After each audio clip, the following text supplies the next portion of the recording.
approximately 10 minutes ago. The suspect was located inside of the ceiling between terminals B and C at the airport and was taken into custody.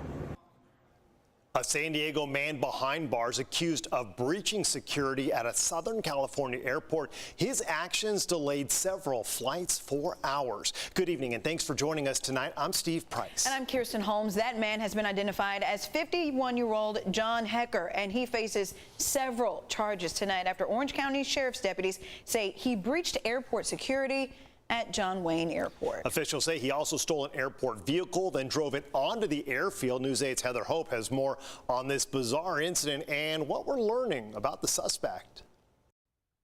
Right, Steve and Kirsten, airport officials are calling this an unusual case where that San Diego man, Johnny Hecker, believed to have addresses in Chula Vista and Imperial Beach, is accused of stealing a John Wayne Airport vehicle before sheriff's deputies found him hiding within the ceiling. The suspect was located inside of the ceiling. Holding onto his pant leg, an Orange County Sheriff's deputy got 51-year-old Johnny Hecker down from hiding inside the John Wayne Airport ceiling and onto a ladder before Hecker was handcuffed. All areas within the terminal building. The airport security breach started Friday night around 5:30 when an employee says he spotted Hecker driving on the airfield. He had a vehicle, took control of a vehicle, an airport vehicle, and drove it on the airfield. An Orange County Sheriff spokesperson says Hecker somehow got into the secure area of the terminal in a stolen airport vehicle. It's unclear what Hecker was trying to accomplish. Officials say he is from San Diego with addresses listed in the South Bay. The Sheriff's Department says Hecker's illegal actions caused John Wayne Airport to go on lockdown for nearly 3 hours after an employee reported it. He activated the emergency response system and alerted law enforcement personnel who were on site at the airport.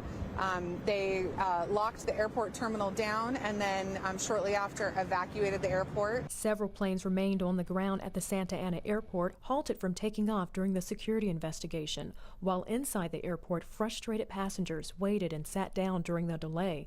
That's when authorities searched for the suspect, and officials say they noticed ceiling debris on the floor between terminals B and C, and an employee noticed a hole in the ceiling and discovered that's where 51-year-old Johnny Hecker had been hiding. Deputies say after negotiating with him for half an hour to come down, they arrested Hecker. Between terminals B and C at the airport and was taken into custody. And just how Hecker got into the airport ceiling is under investigation. The Orange County Sheriff's Department says it booked Hecker into county jail on charges of vandalism and trespassing. Heather Hope, News 8. All right, Heather, thank you. What an absolute mess for those travelers. Exactly. Sitting there for hours, probably not even knowing what's going on. Had no idea what was going on at the time. Oh. And then you watch the news and find out that's why. All right, unfortunately, some sad news to report. Tragedy for the Grossmont High School community. A student killed, 3 passengers seriously hurt in a horrific early morning crash. Yeah, district officials say a 12th grader was at the school, or he was a 12th grader at the school, and he was behind the wheel of a speeding Honda Civic. The car crashed into a light pole on Fletcher Parkway just after 2 o'clock this morning. The driver died, and 2 passengers who were 11th graders were seriously hurt. A 3rd passenger, who is not a student at the school, was also taken to the hospital. Now, police don't know if drugs or alcohol was a factor yet, but they are looking into it. A local rideshare drivers group that fought for the passage of Prop 22 last November is reacting to last night's ruling, in which a Bay Area Superior Court judge ruled that Prop 22 is actually unconstitutional. A spokesperson for the Protect App-Based Drivers and Services Coalition said they believe the judge made a, quote, serious error and ignored a century's worth of case law. They say they're going to appeal the ruling, and they're confident the law will be upheld. You might remember Prop 22 classified app-based drivers as contractors rather than employees, making them ineligible for benefits and job protections that are required under state law. It passed with about 59% of Californians voting in favor. And a scare early this afternoon for some people in the San Ysidro neighborhood when a brush fire erupted right behind their homes. Homes along Via Suspiro were evacuated as a precaution after the fire began on the edge of a ramp connecting I-5 and State Route 905. It burned about 3/4 of an acre and was dangerously close to a fence, but San Diego and Chula Vista firefighters were able to stop the fire before it could spread to any structures. And thankfully, the marine layer is keeping fire conditions down along the coast and even bringing some drizzle to the East County.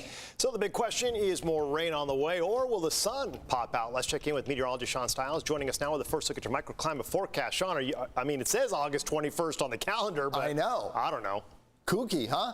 I tell you what, you're going to get your August weather in about 5 or 6 days. Today we were 76. That's the average overnight low.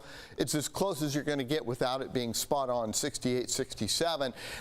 Yeah, the drizzle, it's probably going to come back again tomorrow. It's a little cutoff low. It's just spinning offshore from us. That's why we've got these onshore winds. Not that dramatic, but enough to fan flames. And that's why firefighters are reacting so quickly to these fires when they do erupt. Humidity's fortunately with that onshore flow, bringing in moisture levels much higher than we would see for this time of year, all the way into the inland microclimates along the coastline, mid to upper 50s, low 60%. So we're looking at some pretty decent conditions as far as suppressing fires.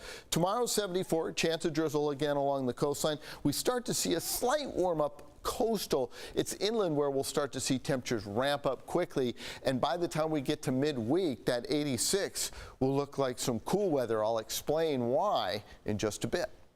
All right, Sean, we'll see you then. The fight against Parkinson's disease, it can't be won alone. Support from many is key. And that is why hundreds gathered at Liberty Station today for the Parkinson's Association of San Diego's step-by-step fundraiser.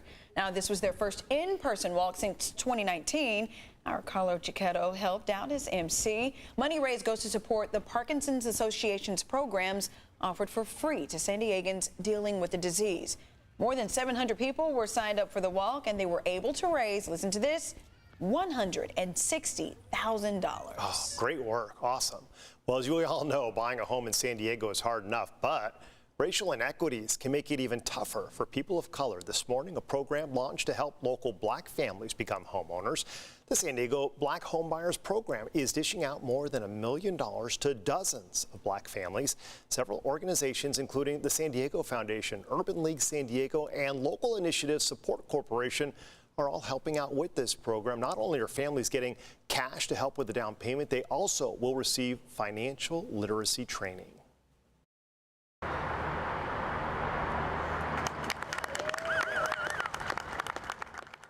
San Diego's Convoy District is a staple for the Asian American community, and this afternoon, it gained a huge honor. The city of San Diego unveiled a new name for the block of Arrow Drive that goes over the 163. It's now named Deegan and Stephen Liu Drive and honors the local Liu family who run a few successful businesses from the area. Sadly, Deegan Liu died in 2013 and Stephen died earlier this year. This is also the first public street sign in the city with a Chinese-English translation. I tell you what, I have seen that Convoy District just transform over the past couple of decades. Fun. It's amazing out there. Yes, I'm a fan. Right? I'm a fan. It's lunchtime. You can and dinner eat time like for a month right at a different spot. I love it. All right. So